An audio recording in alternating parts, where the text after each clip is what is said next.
and to the republic for which it stands, one nation, under God, indivisible, with liberty and justice for all. Now in order, welcome. Minutes, resolution 24-175 to accept the minutes of August 21st, 2024. Second. Discussion? All in favor? We're looking to make sure that if Joel is going to be able to... I'm just texting him now. Okay.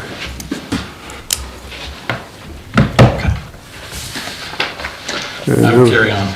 Workshop, discuss the funding of the Axon body cameras. Okay, I sent you a couple paragraph summary there, and as all of you recall, we had a representative from Axon and the sheriff discuss these body cameras with the first draft AI option of drafting reports and so forth. When we met, we were not able to crunch the final numbers yet, but we wanted to give the commissioners an idea of where we would get the money for this. And we based it on a round assumption of $100,000 a year. That's what we anticipate this service contract to be for these body cameras. There he is. And, yeah. Welcome, Joel. Thank you. And so based on that, Yep. Hey, Joel. can you hear us? Yes, I can. Excellent. Good. So we're just talking about these body cameras that were presented at the last meeting. Working on the assumption that a 5-year contract, service contract will come in around $500,000 and we would pay $100,000 a year for this technology. Patrick and the sheriff and I sat down and looked at options. One of the things that will go away is the amount of money we pay for WatchGuard, which are the cameras that go in the cars now. And so those will be replaced by these. So we spend about $51,000 plus $6,000 on the software for WatchGuard. So there's a $57,000 savings if we stop using WatchGuard. And so the net to the county will be about $43,000 additional assumed budgeting going forward. So I just wanted to lay that out to you. Patrick has identified savings within both the jail budget and the sheriff's budget that would allow this to start this year if you wanted to authorize the sheriff to move forward with that. The only other thing I thought I'd just throw out there is because this is kind of a sole source type of technology, not everybody has this. It's kind of silly to try to create an RFP for something that right now only one person has the technology for it. Now that's why if you sign up for 5 years, then you may have technology catch up in 5 years and there might be other more competitive vendors out there. So those are the thoughts that we wanted to share with you on that, just to get your feedback on how you wanted to proceed. There is a resolution on the agenda to authorize the sheriff. There's not a number in that resolution yet because we wanted to make sure the commissioners were on board with authorizing the sheriff to pursue this so that he could get a firm number and then bring it back to you. Any questions? John? Just to make sure I understand. So what we're talking about is the contract that they provide all the technology and upgrades and service. We're not getting stuck without out-of-date equipment. That's It's always going correct. to be up to speed. From what was explained to us last meeting, we're not buying any equipment. Right. We're signing a service contract, which includes the equipment and any upgrades that go along over that period. Yeah. Joel? Any? Am I, okay, come on. So it looks as if, plainly, this is basically for this system that is going to save each officer that has to file, not only this, but file these reports, save them hours of work where they could actually be out patrolling or doing other work for an increase of $43,000 a year to the department. And it's to $43,000 will be the cost, and it'll be split between mostly the sheriff's office budget and then a little bit of the jail budget. But I think there's, Right, but ultimately, 43% increase to the taxpayers per year. I think I've identified places in the budget that I think that we can, get 5,000 here, 10,000 here, whatever. I think we can actually bring it in that it doesn't impact the budget at all. All right, so outside of that too, one of the questions that I posed last time was, with the labor shortage and the amount of overtime that our officers have to work, do we have an idea of, I have to imagine this is gonna reduce some overtime costs, stress, loss of officers. I mean, personally, to just say it out loud, I think $43,000 a year is a bargain. I think the sheriff would agree with you. And the one thing I will add is that the sheriff shared with me some of his grant writing that he's having his staff do this year, and some applications are already in, waiting for response, some are going to go in, and so there are at least 2 grant applications in that would fund some small parts of this, to the tune of $30,000, $40,000. So he's got 2 in the works right now specifically for these body cameras. So this isn't just a replacing of the vehicle cameras, it's also an addition of body cameras. That is correct. So That's- we would be enhancing our car cameras, but this will be the first time that the sheriff's office is going to be deploying cameras, body cameras on the deputies. So that's, And it will, and in part of the jail. and that would also speak to the extra cost, this Yes, extra sir. equipment Yes, sir. and whatnot. And how do all of these integrate? There was some integration with the tasers? Well, so we use Axon now for our tasers. We're in a Right. service plan with them. This is just the same company. Yeah. Okay, that's good. I think it's save administrative and field operation costs. Well, I Or do reduce believe- that time. Yeah, I do believe we'll get a more comprehensive report, and I think that it will drastically reduce the actual in front of a keyboard typing that our deputies are required to do on every case they go on.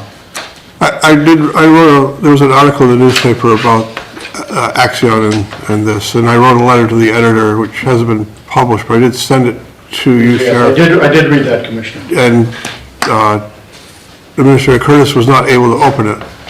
So if you could share it with him, that would be, I will. so. Thank you. I'm in favor of this, but I do think that you should anticipate there's going to be a lot of sort of squawking from defense attorneys when it comes to these AI reports. Everyone, I mean, there's sort of a general, No, I I think we'll get through it, but there's going to be, takes a while, they had a problem with Intoxilizer and the whole line of different technologies they struggled with, but I think, So they call this draft 1. yeah. What AI does, it interprets the event from not only what it sees, but also the communications between the deputy and the people that we're interacting with, and it generates a report. They call it draft 1. That is not the report.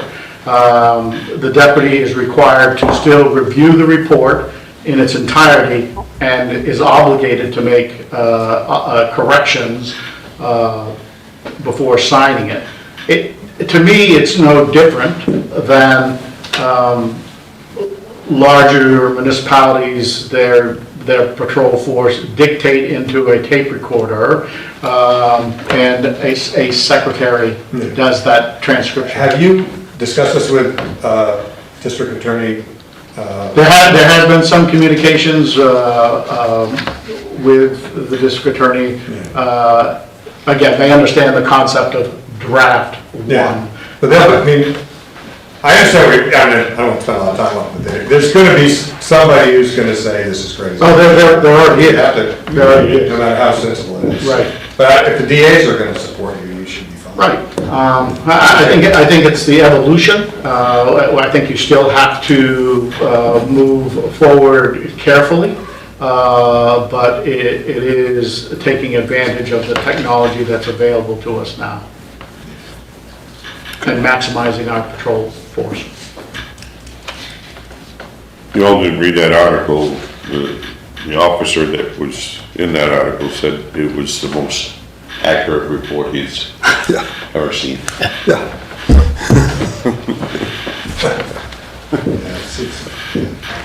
Any other comments or questions? All right, so I guess we're all set with the body cameras. And the employee handbook review, vacation time, and health insurance buyout. So back on August 7th, the commissioners discussed this, and I don't think we had a full slate of commissioners, so I wanted to talk about this again. And in your handbook workbooks there, I made a handout that probably caused more confusion than anything else. But this is just going back through previous iterations of the employee handbook. There was a policy in effect for a while that said no vacation time will be given in the first year. And then in the 2014 handbook, it said you get a 1 week after 6 months, and then after a year, you get an extra day, so you get 6 days of vacation after a year. Then in the 2017 handbook, they went back to no vacation until you've worked here a year. Then in 22, they moved it down to 6 months. And so kind of back and forth with how a person starts their employment here has always been very limited in the amount of vacation time. And I think what you're going to see and what we have been seeing in the work world right now is people come in, when they're hired, they expect to get some vacation time, if not up front, soon after they start. So I think that's a different part of the work culture than we're experiencing now.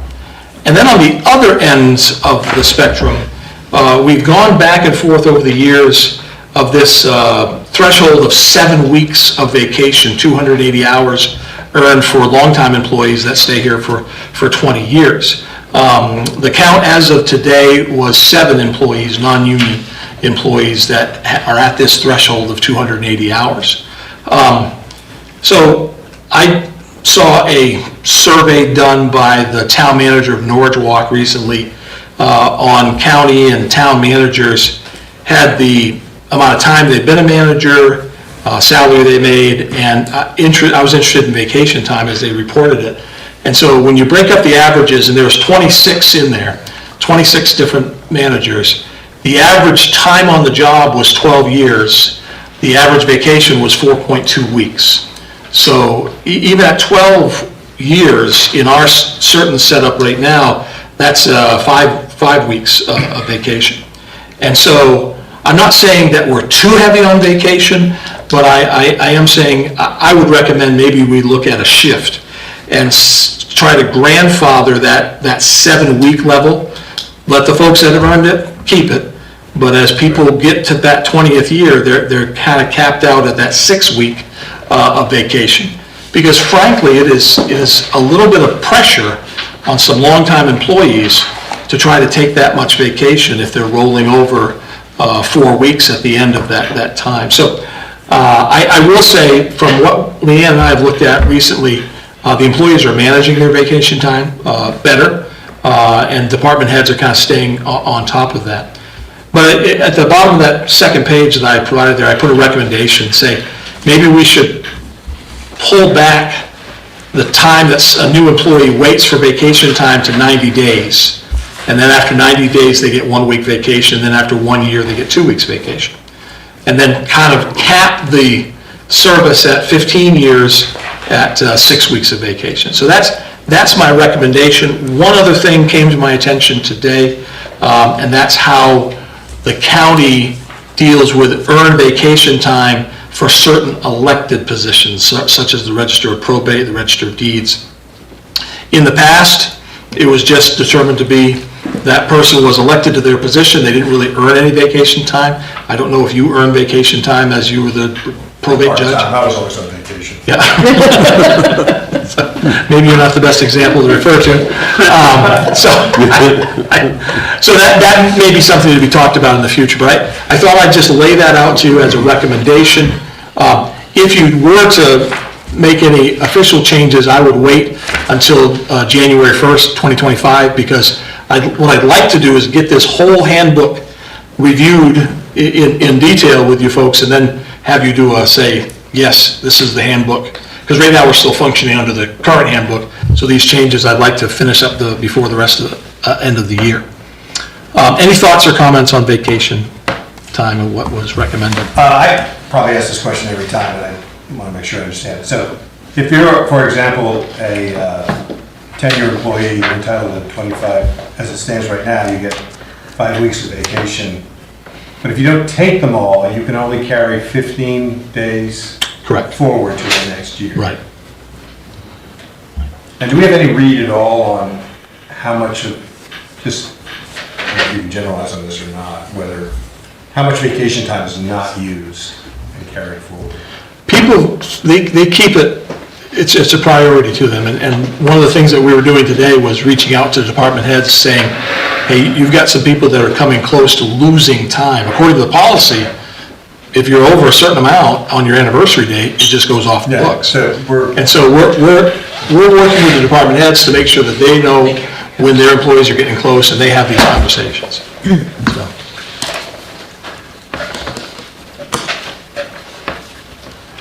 So if there's no questions on vacation time, the other thing out of that August 7th meeting that Chairman Cezak mentioned was the health insurance buyout.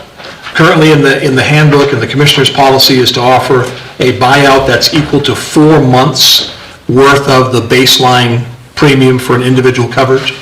Round figures, that's about $1,000 a month, so the buyout's about $4,000. 3 of the most recent contracts have negotiated a 6-month buyout, which would equate to about a $6,000 buyout. And so one of the things that was discussed at that August 7th meeting is, should the commissioners offer that to non-union employees to match what is in some of the, but not all of the union contracts. So I laid that out to you for your thoughts.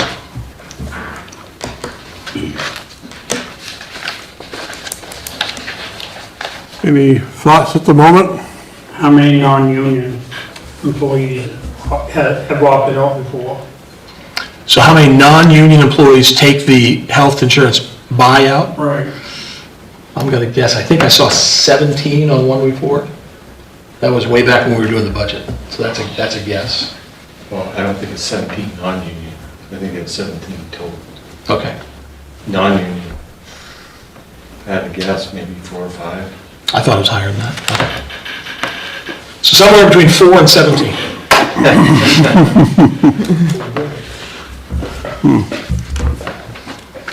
So that's not a real big budget impactor if we extended the 6 months? No, it's bigger if they actually elect to take the insurance. Right, yeah, okay. Yeah, So so- we're getting a good deal. Correct. Okay. All set? Moving on? So I will flag those in our ongoing discussion on the handbook. So, Are we gonna hit other topics like 457, things like that? not today. But Not today, yeah, not today. I can, yeah. You tell me what you want to do, Patrick, we'll do it. Okay, moving along, to discuss the agenda format, department head reports. I think Commissioner Johnson had brought this up, and I'll turn it over to him to see maybe if there's a restructuring of the agenda or department head reports. Well, we have some department heads that come here, they speak for 10 seconds and they're done. So why do they need to come? Because it's on the agenda, and Well, it if is, if but- the agenda is up to you as a Well, body. yes, but if they have a report, I'm glad to have them here. But I know, I spoke with one of the department heads back along, and he said that, he speaks for 5 minutes and we forget it in 30 seconds. Some of it I don't ever get. Well, I agree with Sip. I don't see why, I mean, people are welcome to come to the meetings and speak if they wish, I suppose, but I don't know why, I don't want to overburden your office, but could there be a system for like a monthly or bi-weekly report from every department head to you and would flag any issues? And if there was a need to have someone here to discuss it as an agenda item, we could do that. I mean, sometimes I'm embarrassed by I mean, I don't mean to offend anyone here, but sometimes I feel like it's show and tell in 6th grade, and it's not particularly impactful for me to hear about. What I like hearing about is that things are running smoothly and there's no cause for alarm. And it seems to me that can be conveyed to you as easily as it can be conveyed to us. So, It also dovetails into my suggestion that we don't meet so frequently. We'll save that for another day. Like you said, they can leave a report with the administrator, and if there's something we need to see the department head for, we could have them come at that point. How about a section in their book, department head reports? what's that? Just have the department heads provide you a report and have a section in their book, department reports, and they can read them if they want. Any other comments from department heads? Not you, Jay. So, waving his hand. Question, Joe, comment? I would just like to leave the option open. If the department head feels that it's important for them to be heard specifically, and it might be a case-by-case basis, something in particular is happening in their department that particular month, or maybe they want to alert us to something. I would like to leave the option open for them to come and speak. But I do like I really like the idea of brevity. If there's nothing really new to report, then there's no sense in them sitting there for half an hour to say, there's nothing to report.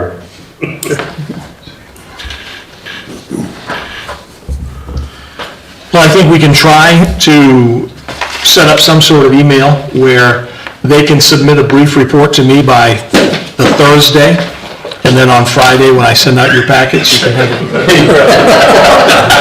That's all good.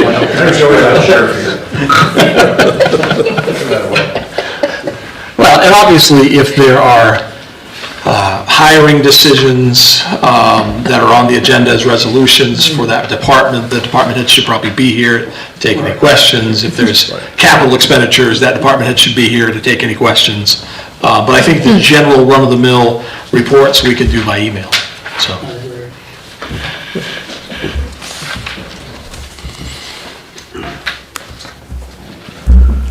Okay, no public hearings, public comment to allow members of the public to comment or reserve time to speak on an upcoming agenda item. Anybody from the public here? I see none. New agenda item, Commissioner And administrator report. So I do have a couple things to touch on. So one, you received the information I just added to your tables earlier today about the LED RFP to replace the lights in the courthouse. There's a resolution later on in the agenda, so I wanted to go over these just to make sure that you didn't have any questions. First of all, we're dealing with a federal grant of approximately $76,000 that will pay for labor and materials. We took the high bid and the low bid, and Patrick and I dismissed both of those. The applications were incomplete. For the low bid, we didn't think that contractor had the capacity. The high bid was very confusing, and even the follow-up made it even more confusing. So we landed on the two, a local one, Quality Electric, with a bid for $80,000, $225, And then a company out of Indianapolis, Indiana named IKEO, with their bid at $64,221. So what we want to lay before you are these two options. One, to take the local contractor at a higher price. All that Patrick and I will say in regards to qualities, I think that they would do a fine job, but this is not their bailiwick as it is with IKEO. IKEO manufactures their own product. They're offering a 7-year warranty on their product, which is more than what we asked for. And interestingly enough, they're also doing a very similar project at the City Hall in Waterville. So they've bid on a couple of projects in Maine, so they're not so far away as we may seem. IKEO will use a subcontractor that's local to Maine, not necessarily local to us. Interestingly enough, and I'll just put this out here as food for thought, they have reached out to several electrical companies in Maine to do their subcontracting. They've ended up coming to agreements with a company in Ellsworth, a company in Lewiston, and a company in Athens. Yes, Athens, Maine. So they did reach out to Quality Electric, but Quality Electric's prices were too high for them to subcontract with, which is also reflected in Quality Electric's bid. The bid for the lights is the same, $36,000. The bids for the labor is $15,000 higher for Quality Electric than it is for this company from Indianapolis. So I didn't know if you had any questions or thoughts on that. There is a resolution coming up where you can hold your discussion until the resolution, but I just wanted to give you that summary of those 4 bids. Are the bidders aware of the $76,000 grant? Yes. Yeah. And I've shared all this bid information with all the bidders. And so it has kind of been a public, so that everybody knows what everybody else bid. So I think we've done our due diligence on that. If there's no other questions on the LEDs at this time, I want to move on to our favorite topic of late, which is spending public money on private roads. So, I try to get away from this, but Commissioner Alsop wants to talk about it every meeting. I know he does. I wasn't playing. So, when we last left our story, some of the folks that represent camp owners around Kingsbury and Mayfield Ponds were asking if you commissioners would continue funding the maintenance and plowing of their roads. Dave provided me some interesting background information because way back when this was happening, 2011, 2010, somewhere around there, the wind tower people were making community benefit deals with local nonprofits, snowmobile clubs, ATV clubs, bike clubs, and they all got the same deal, if you will, $10,000 a year for 20 years. And so all these nonprofits got possibly a sum of $200,000 over the lifetime of the project. So that would explain why the previous commissioners kind of felt bad for these camp owners and said, well, we'll provide you some funds, similar amount of money to cover the costs of your roads. So I think we've determined very clearly that TIF dollars cannot be used on this. As Commissioner Stetkis asked last meeting, I did reach out to John Pottle, who's our TIF attorney with Eaton Peabody. He's been working on the corridor TIF for us, which is nearly complete. And he responded saying, I've seen this before. I've seen where towns that receive community benefit money have tried to work on certain things. And his advice was to steer this towards something that may benefit the roads for the good of the public. In other words, erosion control, keeping sediment from washing into the ponds, keeping phosphorus out of the ponds. Many camp road associations have these agreements with DEP, and they follow DEP's playbook on how to make sure that the condition of their roads is not negatively impacting the pond. So I think, and Dave and I have talked about this, I don't think we're going to recommend having this group rebuild their roads and have the county take over them. I don't think that's something we want to do. I don't think we're going to recommend, I'm not going to recommend continuing to pay like you have been paying in the past. If anything, we should probably advise this group to become a DEP certified road association, follow their playbook, and if you grant them any funds, maybe a one-time payment, and say, that's it, we're done with it. So those are my thoughts. That's what I found in my research over the last couple of weeks on this. And so I just kind of laid that before you. There's no action items on this today on the agenda, but I did want to let you know what I found.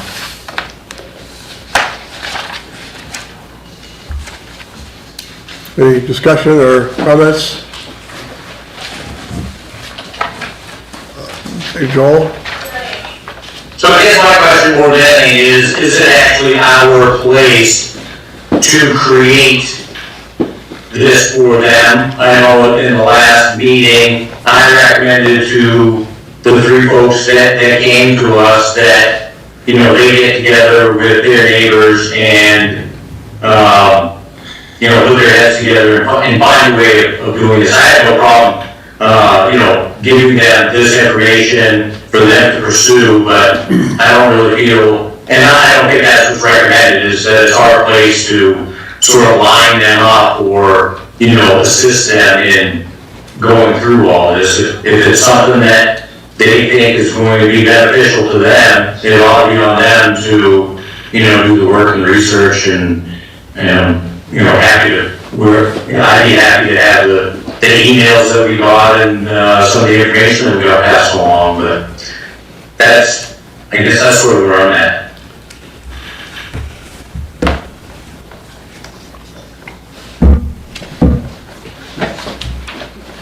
Yeah, I think that the Supreme Court made it clear that we can't give them any money, and new law that was enacted in 2021 kind of strengthens that. So, but as Joel says, we should give them the information so they can pursue what they need to pursue.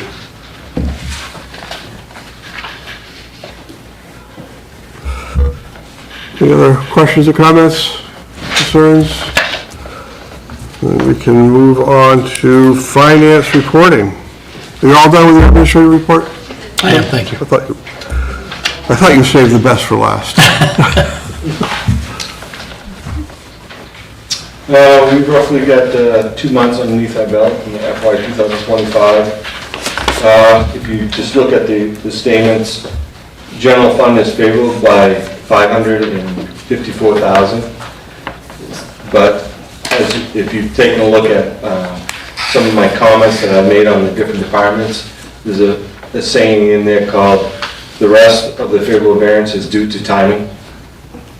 What I mean by due to timing is when we go through the budget process, we budget by month. So we try to match the expenses in the month that they occur. Well, it's hit or miss sometimes. So some of this favorable variance that we're seeing now is really not going to be favorable at the end of the year.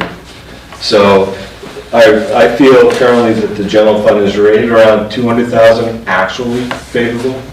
Out of that $500,000, the rest of that is due to timing that will be occurring in the future. And when looking at the jail shows that we are at $328,000 favorable. Again, I think the true favorable variance there is roughly $150,000, not $300,000. One thing with when it comes to the jail is currently our boarding of federal inmates and other county inmates is unfavorable by roughly $170,000.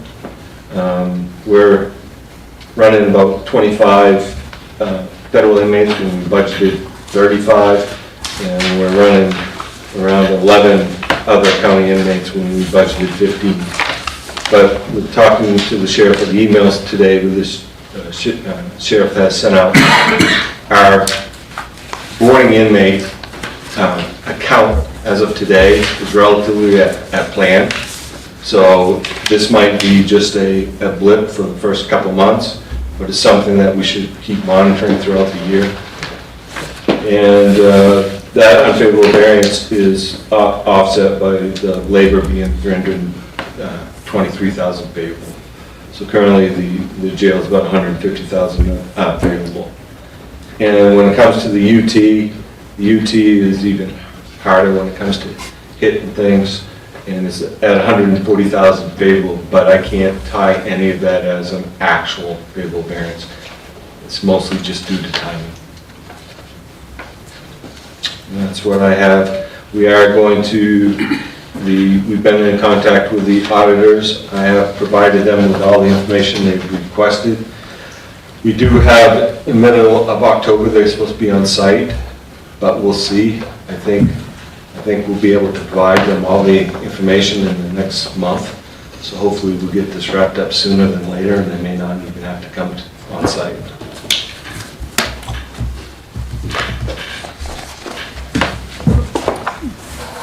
Any questions or comments? Thank you.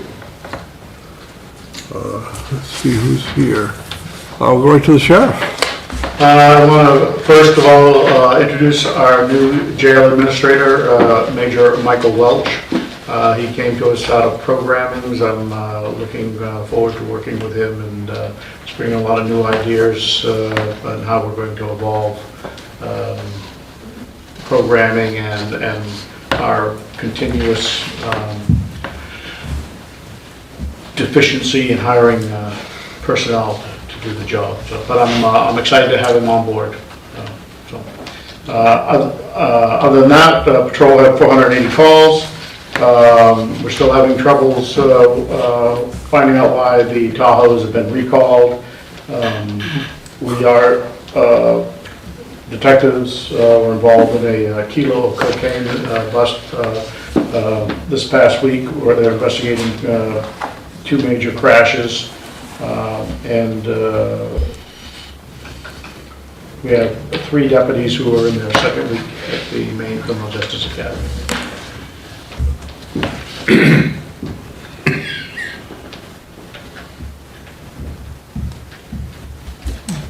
Any questions, concerns? No. Well, I will ask if Major Walsh wishes to speak. Sure. Thank you, Sheriff. It's a pleasure being here. I've got to meet you over the years, but I'm glad to meet you in this role here, and I'm excited the future that we have. This will only be in my second week, but I've hit the ground running. We do have 3 officers that are going to be in a training class in September 16th. We've had several officers that have reached out that had left previously, that are already academy trained, that are interested in coming back at least on a part-time basis. So things are turning a little bit that way.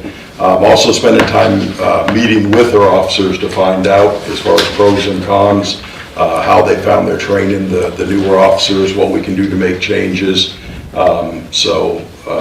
Meeting with supervisors as well. So there definitely are some positive things going on, so looking forward to it. Great.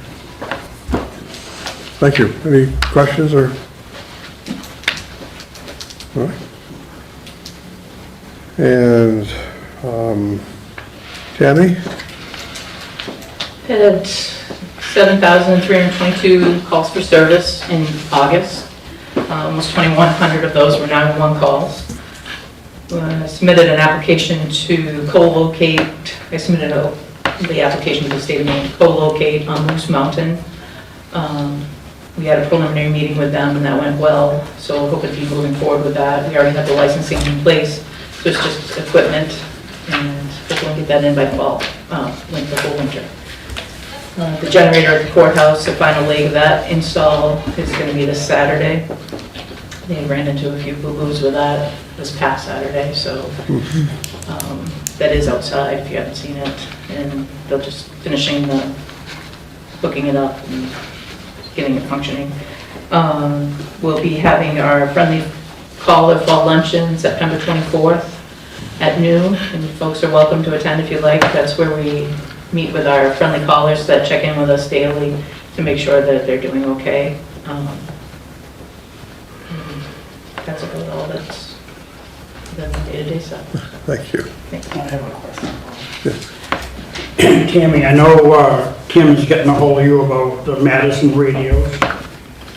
Yes, Yeah, I know that they're probably not up to date. Is there something we can do to make them better so that communication can be better? I did speak to Chief after Tim came visited me. Some of his concerns are things that we can control. He does recognize the dips and the terrain and narrow banding Right. being an effect of that. His concerns sounded like mostly that he couldn't hear other towns and what's going on in those towns. And that's something that we don't have any control over. No. But we do have Rusty coming, and I did talk to Chief about that. Rusty is coming to the next fire chief meeting on September 12th, so we can have an open discussion and see where we can go from here. As long as we're talking about it and seeing what those issues are, we're able to hopefully find a solution.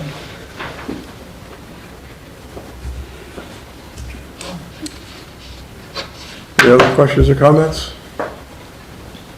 All set? Mike? Just quickly, I didn't mean to overload your email boxes this week, but hopefully that at least gave an explanation as to some of the concerns that were voiced. In particular, that the restriction on dam sharing information is basically on federally owned dams. So therefore, that doesn't affect us. And Brookfield is very forthcoming with sharing the information.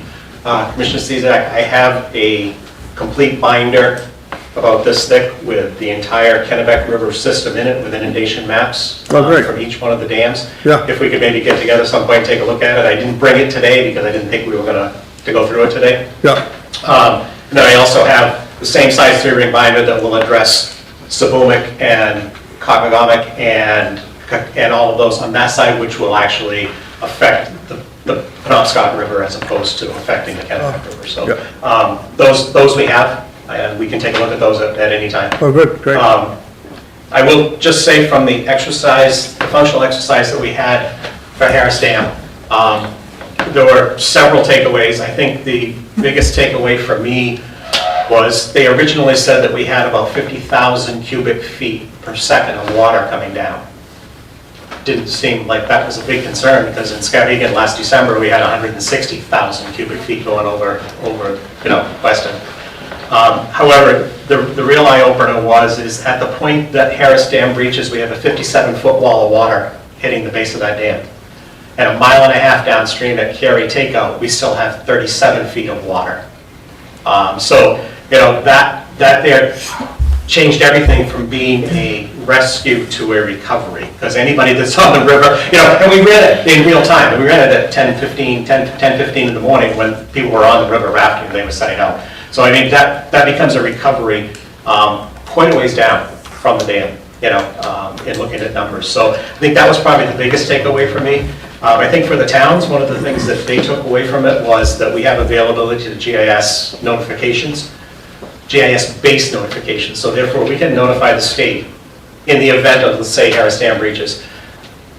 Make a quick call to NEMA and say, I need a reverse 911 and an IPAWS alert sent out within 1.5 miles on either side of the entire length of the Kennebec River until it hits Kennebec County. And they can have that done in probably 4 to 5 minutes. And the towns are unaware of that. It would have been done anyway, but it kind of gives them now a little bit of comfort knowing that there is at least some type of notification being made. So it's obviously probably not going to hit everybody, but it will hopefully hit the largest percentage of the people who are in that corridor, because it will hit both landlines and cell phones. So, we do have some dead spots with cell phones along that corridor, but it's much better today than it was 10 years ago. So, other than that, our hazard mitigation plan has left MEMA. They have approved it. It has gone on to FEMA with a direct request from MEMA that they expedite this, because we have several towns who are looking at hazard mitigation grant applications, and that plan needs to be approved. The update needs to be approved before they can receive their funding. So got a rather nice response back from them. We'll see how quickly they move things along and get the plan at least back to us, even if they have some concerns, to allow us to make those changes to it. Other than that, I think things are good. I can send some stuff along in an email as well. Thank you very much, and the emails were very helpful. So, you didn't overwhelm me at all. I didn't feel flooded. Well, I was thinking that it should be a paragraph response, and after I got down about 2 pages, I went, oh, no, that's not going to be a paragraph. So. I'm just agog. I don't really know about this. We're actually making a plan for what happens when Harris Dam lets go. Absolutely. But no one has told us, though, about the likelihood of that actually happening, or what would happen. It's very unlikely. This scenario was set on an explosion, which would obviously probably have been a terrorist attack of some kind. So that was one of the things that came out of it too, was through this entire exercise, we never talked about having, the Federal Energy Regulatory Commission here. We never talked about Homeland Security coming in. All of that alphabet soup from Washington is going to be on their way here if that's determined to be a terrorist. But the dam itself is healthy. No one's concerned about leaking around the edges or anything like that. And what's interesting, Commissioner, is even the conversation at the exercise was if Harris breaches, Wyman will still hold, which is an earthen dam, which really surprised me, because once that tops over to me, then it would start wearing away. But they say that it will take care of it, so I guess hopefully I don't wait and see. Yes. I think one of the things that was discussed too was evacuation routes for each one of the municipalities, and somebody said something about the county creating evacuation routes, and I said, I don't really think the county is in a place to create municipal evacuation routes. Right. I think as we go around to these towns and we start the process of discussing their emergency action plans, I think that's the time that we start, kind of edging them along to, creating their own evacuation routes and where and how they want people to go. It's going to be completely different. You got Caratunk who's going to get hit immediately, so they don't head southbound onto it when they go north up to the lake. Little things like that you have to think about. So. And now it just begs the question: is what are all those little signs around that say these are the routes to take, with the U's and the J's and the whatnot? Who put those up, and what does it all mean? Yeah, DOT. I'm assuming, Commissioner. DOT. I'm assuming. That's what I was thinking too, but they seem to be meaningless. Dave? Long time back, when Bob Higgins was CMA director, we actually did some mapping on evacuation routes and things like that. I don't know if we went as far as putting out directions, but I do know we worked on that. So. Gentleman in the back. I don't know you, I'm sorry. I'm all set. All set? Okay. And your name, please? Jake? Jake? He's the press. You're the press, okay. For the state. Just making sure. Now, this guy we're out of employment. Just got hired. He's looking forward for the first time. Next time. He's looking forward for the first 90 days, he's gonna take a week off. Dave? Jake, we're glad that you're here, and I enjoyed reading. It's great to have a full-time reporter in Somerset County. I saw your email, it's a new thing you're doing with some kind of Scout Vegan now. news, just an adjunct of the Sentinel. Yep. It's all great. Do you get it? Are you a subscriber? No, just showed up my phone like everything else does. Yeah, I don't know how we got all those emails. That's. Yeah. I guess I am a subscriber, so that's probably why I got it. Yep. Anyway, thanks for being here. Thank you, Jake. Who you cover right now? David? Pretty much normal in UTs. I'm running around replacing signs, addressing new structures. We are trying to collect some more information up for FEMA. We now have a basic kind of a deadline when we need to have everything ready for them. So we're collecting what we can. They have submitted some of our claims up to this date for the initial emergency response and repairs of the roads. We haven't seen any money yet, but at least they've moved their step forward, so that's a good thing. Very good thing. That's about it. Any questions or comments for Dave? All set? Very good, thank you. We've got everybody. No unfinished business. New business, resolution 24-176 to award the contract for Somerset Courthouse LED lighting replacement project. Somebody like to make a motion that included I'll the, make a motion, Kia, $64,221. is there a second? Second.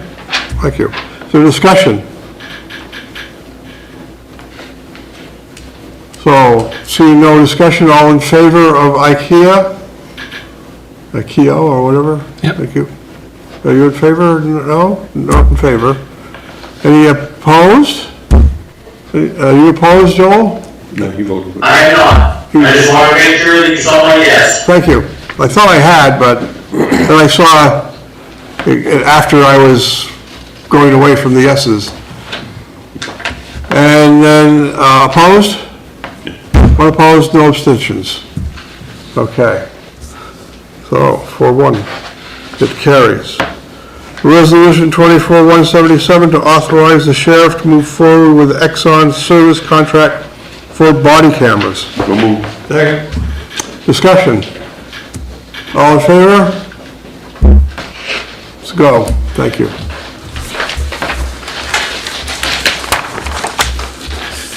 Resolution 24-178 to pay the following amounts for community benefit funds for completion of matching grant projects. Mercer Historical Society, $4,000 for heat pumps. Maine Laboratories, $5,000 for PFAS treatment. So moved. Second. Discussion? Seeing none, all in favor?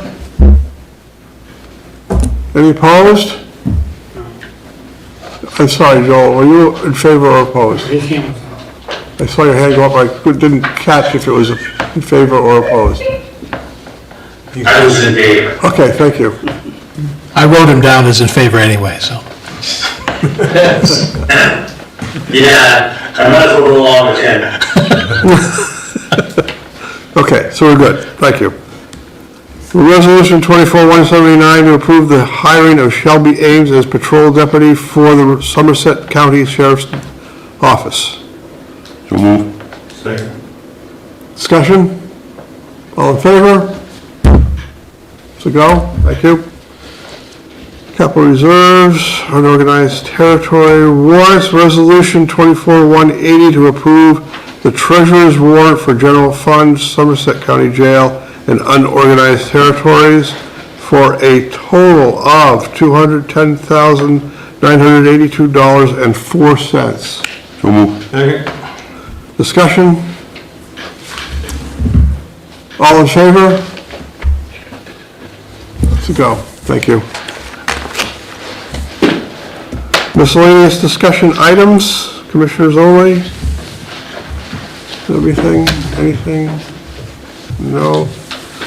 The only thing I have is for the TIF committee and the Community Benefit Committee, that if there's it was brought up to me that if there was, somebody had submitted something, that the committees reach out to the submitters so that they can be present at that committee meeting. So, and I think that's a good idea. It will help the committee, it will bring things through quicker. He can make it. What day is it good for you? Oh, yeah. For a TIF committee meeting? There's a TIF committee meeting, is that with you, Dave? Yes, we were just gonna try to see if Joel was okay with Monday or Tuesday of next week. You're okay with Monday or Tuesday of next week? Which day works best for you? What time of the day? That hasn't been determined, so we'll let you determine that. 4 a.m. Okay, let me check this real quick.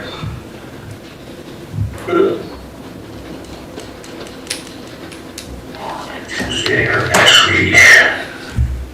Thanks, sir.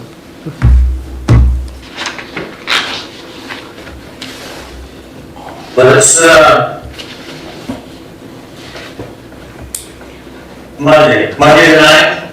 Okay?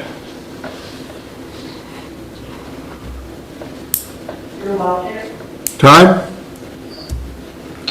What time is it? What's your time? For me, earlier in the day is better, early in the morning. 9 o'clock, all right? 9 is great. Does that work for you, Seth? Yeah. 9 o'clock then. Two? Okay. Leanne, room's available then? What day? Monday. No, Monday yeah. night. Okay, So- I'll send out all the emails, let everybody know. Right? Awesome. And we're gonna do it right here in the commissioners' room, or? Yeah, we'll be at the commissioner's room, and I did send out the application. We only have one snow groomer for Lexington Highlander Snowmobile Club. Oh, okay. Yeah, so I'll watch the email later, thanks. Okay. All set? Is there any further miscellaneous discussion items? So, Scott? No? All good? We're all set with that. Now we have an executive session. Title I, Section 4056A, Personnel, Somerset County Jail. So, Is there a second? Second. Moved to second. All in favor of going into executive session? Okay. We're in execuve session. If I can get you to turn off the lamp? You haven't walked out yet?